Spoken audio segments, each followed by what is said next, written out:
손의 책방에서 소개해드릴 책은 이랑주 작가님의 오래가는 것들의 비밀. 한순간 반짝이는 별이 되고 싶은 사람은 아무도 없다. 누구나 자기만의 빛을 내면서 계속 반짝이는 별이 되기를 바란다. 공들여 가게를 열고 열심히 노력해 제품을 만드는 이들의 마음속에는 오래 사랑받았으면 좋겠다는 간절한 소망이 있다. 오래가는 일이 왜 그토록 어려울까? 어떻게 하면 고객들을 계속 만족시킬 수 있을까? 어떻게 하면 오래도록 이 일을 할 수 있을까? 오래 간다는 것은 자신만의 본질을 갖고 지속적으로 시대와 호흡한다는 것이다. 그런데 그것만으로는 부족하다. 오래 사랑받는 것들은 자기만의 가치를 보여주는데 능한 것이라고 더 정확하게 정의되어야 한다. 전 세계 여성들의 로망인 티파니 블루처럼 반세기 동안 국민 모두의 음료가 된 바나나 맛 우유의 당지 모양처럼 남들은 모방할 수 없는 자기만의 가치가 있고 그 가치를 보여주는 자기만의 이미지를 갖고 있으며 그 이미지가 새롭게 태어나는 고객들의 마음에 지속적으로 스며들게 하는 곳만이 오래 살아남는다. 그러면 어떻게 나만의 가치에 집중할 것인가? 그 가치를 보여주는 자기만의 이미지를 어떻게 만들 것인가? 그 이미지를 시대에 맞게 어떻게 전달할 것인가? 이런 질문에 대한 답을 찾아야 한다. 트렌드 분석을 하고 시장 조사를 하고 경제 경영 이론을 공부해도 결국 현실에서 내 손에 이 답이 없으면 무용지물이다. 이 책은 그 답을 찾아가기 위한 7가지 단계를 정리한 책이다. 과연 어떻게 하는 게 맞는 걸까? 이런 의문이 들 때 스스로에게 물어보자. 1개가 아닌 1000개가 되어도 이렇게 할 것인가? 오래 간다는 것은 1개가 1000개가 되어도 흔들리지 않는다는 것이다. 아무리 그 제품의 품질이 좋아도 이 연상되는 정도가 낮으면 사람들의 마음에 오래 머물기 어렵다. 바로 좋은 것을 만들었는데 오래가지 않는 경우가 이 경우이다. 때문에 수많은 브랜드들이 연상작용을 강하게 만들기 위해 노력한다. 각 브랜드들이 자신만의 로고를 만드는 이유도 글자가 아닌 이미지가 그 회사의 정체성을 더 잘 각인시키기 때문이다. 피부과 의사가 만드는 화장품이라는 정체성을 갖고 있는 닥터 자르트는 회사 이름의 마지막 글자 T를 병원을 연상시키는 십자가 플러스 모양으로 쓴다.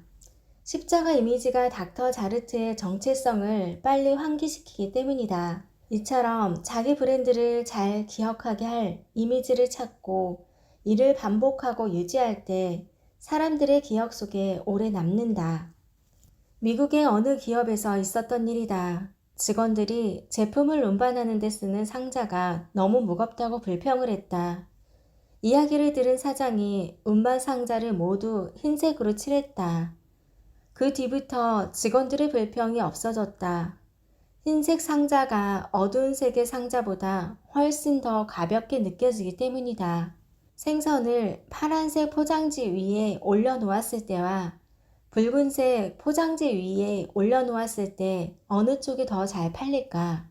파란색 포장지 위에 올려진 생선이다. 파란색은 차가운 느낌을 주기에 더 신선하게 느껴진다. 때문에 사람들은 파란색 포장지 위에 놓인 생선을 더 좋다고 느낀다. 당연히 곡선이 직선보다 부드러운 느낌을 주고 규칙적인 패턴이 불규칙한 패턴보다 안정적이고 권위적인 느낌을 준다. 이런 보편적인 성질을 생각하지 않고 자신만 보기에 좋아 보이는 것을 내세우면 문제가 생긴다. 내 제품이나 브랜드가 사람들에게 어떤 의미로 전달되기를 원한다면 그 의미와 잘 맞아떨어지는 색상, 빛, 패턴 등을 선택해야 한다. 특이해 보이는 것보다는 사람들이 갖고 있는 고정관념을 잘 이용할수록 오히려 강하고 지속적인 이미지를 만들 수 있다. 일본 도쿄의 거리를 걷다가 이상한 풍경을 보았다. 어떤 매장 쇼윈도에 사람들이 얼굴을 바짝 들이대고 그 안을 들여다보고 있는 것이다. 보통 매장의 쇼윈도는 밖에서도 안이 훤히 보이도록 통유리를 설치하는데 이 매장은 달랐다. 여러 개의 흰 정사각형들이 벌집처럼 모여있는 형태의 쇼윈도는 내부가 보이지 않았다. 가까이 다가가니 흰 정사각형들 안에 네모난 구멍이 뚫려 있었다. 매장 안을 보려면 그 작은 구멍에 눈을 대고 들여다보는 수밖에 없었다. 뚫려있는 작은 구멍은 왠지 들여다보고 싶어진다. 완전히 다 보여주는 커다란 쇼윈도는 사람들이 그냥 지나치는데 오히려 잘 보이지 않게 디자인된 쇼윈도가 발길을 잡는 것을 본 것이다. 행동하고 싶게 설계된 것이다. 그 가게는 양갱을 파는 곳이었다. 쇼윈도를 꾸미고 있는 흰 정사각형은 바로 양갱을 만드는 틀이었다. 똑같은 양갱 틀을 쌓아서 독특하고 놀라운 장면을 연출했다. 자신의 제품이 탄생하는 고유한 소재로 고객의 시선을 사로잡을 비주얼을 만들었다. 자기가 하는 일의 범위를 정하고 그 안에서 반복할 때 더 강렬하고 압도적인 이미지가 만들어진다. 양갱 가게가 양갱을 만드는 정사각형 틀만 반복해서 모았다. 남들은 따라할 수 없는 독보적인 이미지는 사람들을 끌어당긴다. 젠틀커피라는 카페가 있다. 처음에 장사가 잘 되자 주인은 3개 층으로 가게를 넓히고 직원을 뽑아서 사업을 확장했다.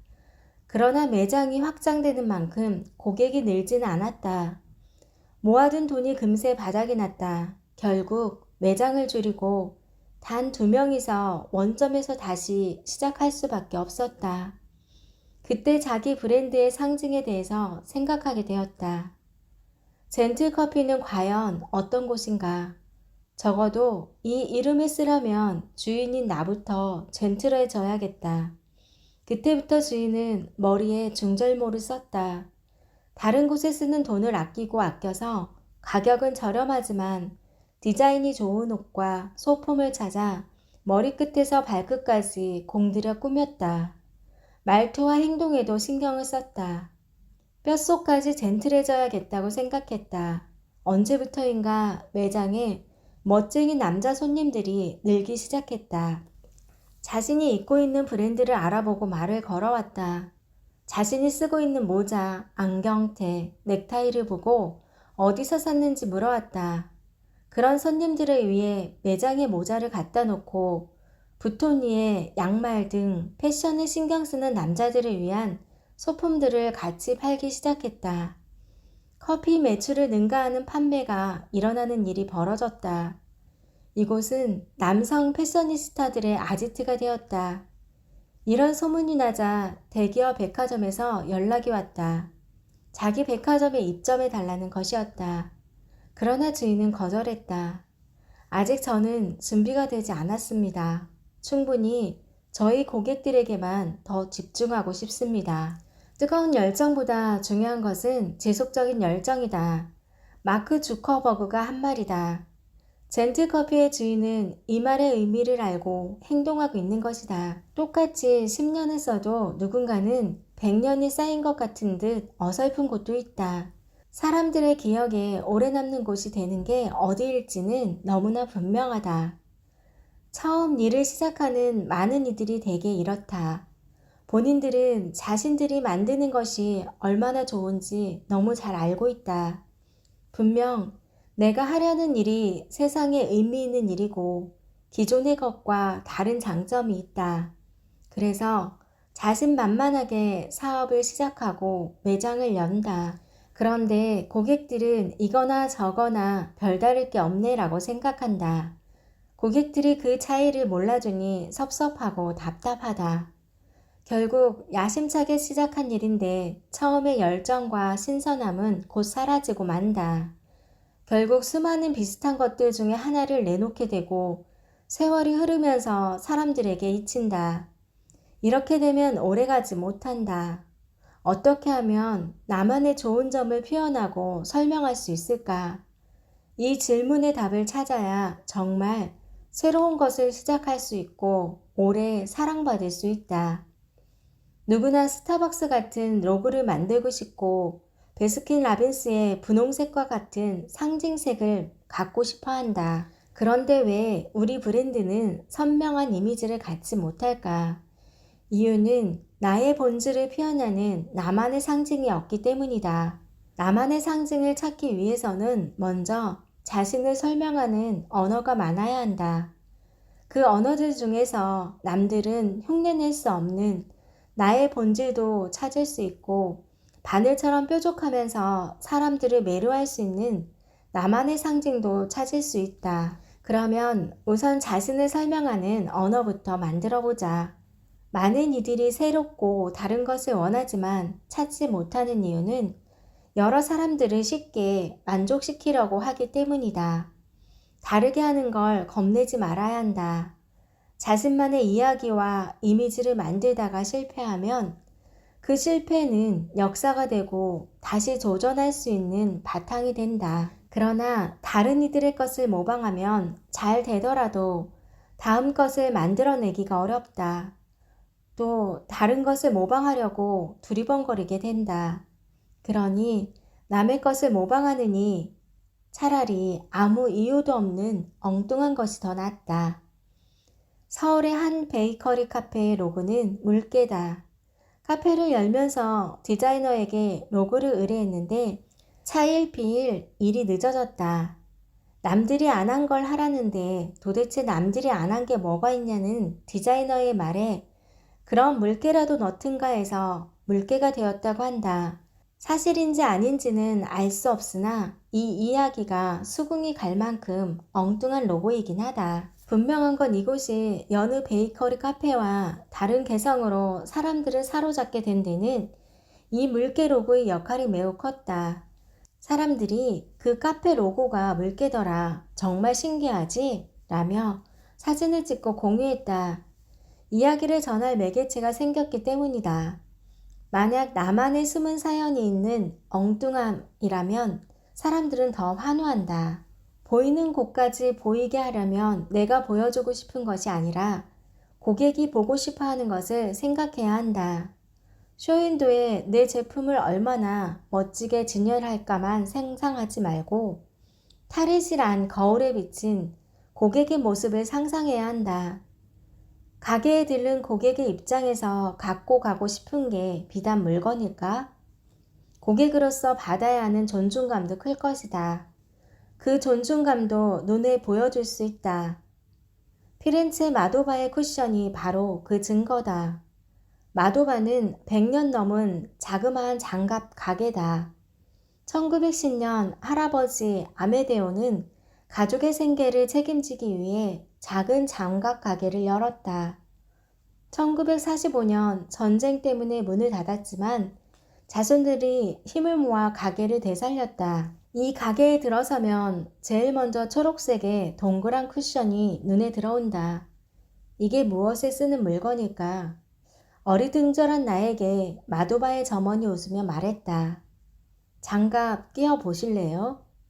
고개를 끄덕이자 그 초록색 쿠션을 가져와 툭툭 두들겼다. 쿠션 위에 팔꿈치를 올리라는 거였다. 그제야 비밀이 풀렸다. 푹신한 쿠션에 팔꿈치를 대고 있으면 원하는 장갑을 찾아서 끼워주는 것이다.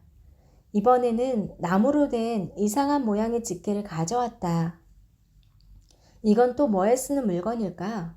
집게는 뻣뻣한 새 장갑을 벌려서 손이 쉽게 들어가게 해주는 물건이었다. 고급 드레스도 아니고 장갑 하나를 끼워보는 일에 이토록 세심한 배려라니. 쿠션에 팔꿈치를 올려놓고 잘 벌려진 장갑을 착용해 보았다. 빳빳한 가죽 장갑이 스르륵 들어와서 손가락 사이에 착 달라붙었다. 마치 실크와 같은 착용감이었다. 이 장갑은 꼭 사야 해. 이런 마음이 확 들었다. 장갑을 끼는 순간 구매를 결정하게 만드는 힘은 바로 그들이 내게 보여준 세심한 배려에서 나왔다. 쿠션에 팔꿈치를 올렸을 때에 포근함이 있었기에 가능했다.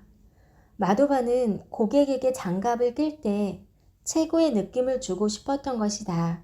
고객의 눈에 보이지 않는 불편함까지 없애기 위해 최선을 다한다는 것을 다시 한번 느낀 순간이었다. 서울의 어느 카페에 갔을 때의 일이다.